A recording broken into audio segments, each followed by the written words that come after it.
Assalamu alaikum wa rahmatullahi wa barakatuh. Another short reminder, bi'idhnillahi tabaraka wa ta'ala, regarding the recommended times of dua. And I think what you need to know here is that the recommended times of dua, or recommended things that can cause your dua to be accepted, these can be divided into two sort of large groups: situations where your dua is accepted and times where your dua is accepted.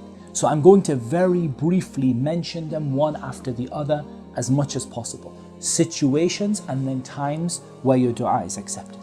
As for situations where your dua has been accepted, the person who has been wronged or oppressed, the person who finds themselves in severe difficulty, after a calamity has struck a person, the one who is traveling, the one who is fasting, the one who is reciting the Quran or has just recited the Quran, the one who is performing Hajj or Umrah or Jihad fi sabilillah, the one who is making dua for someone in their absence, because we know that when you make dua for a brother in your absence or in his absence, because we know that when you make dua for a brother in his absence, an angel says Ameen unto you.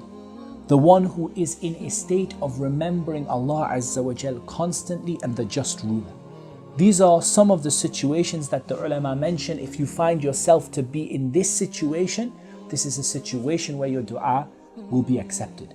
As for times of the day or the week or the month or the year when your dua is accepted, then the last third of the night. So divide the night between Maghrib and Fajr. Divide it into three pieces. The last third of the night, when the adhan is called, so between the adhan and the iqamah, after the adhan and then between the adhan and the iqamah, during the prayer, the closest that a slave is to his Lord is when he is in a state of prostration. While prostrating, before the end of the prayer, after you have finished the tashahhud, and after the prayer, once you have finished your adhkar, your dhikr that you make after the prayer. An hour on Friday, or a period of time on Friday, and the scholars disagreed over when this is. Some of them said that it is when the Imam sits down between the two khutbahs, and some of them said that it is at the last period of time before Maghrib, and they have other opinions. But frequently making dua on Friday, particularly when the Imam sits down between the two khutbahs and after the khutbah, and then frequently making it and just before Maghrib on a Friday, these are times when the scholars mention that your dua is accepted. When waking up at night, after performing wudu, before drinking Zamzam, because Zamzam is whatever it is drunk for, during the month of Ramadan, dua on Laylatul Qadr, on the night of the decree, dua while visiting the sick, dua when the rain falls, and dua at the crowing of the rooster.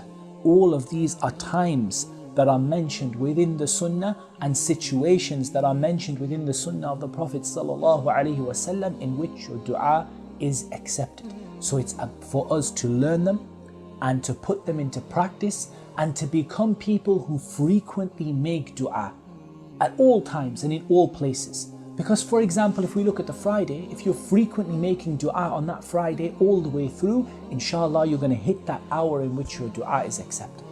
And so this is about us frequently making dua and about us learning the situations in which our dua is accepted. Wallahu a'lam. Wassalamu alaikum wa rahmatullahi wa barakatuh.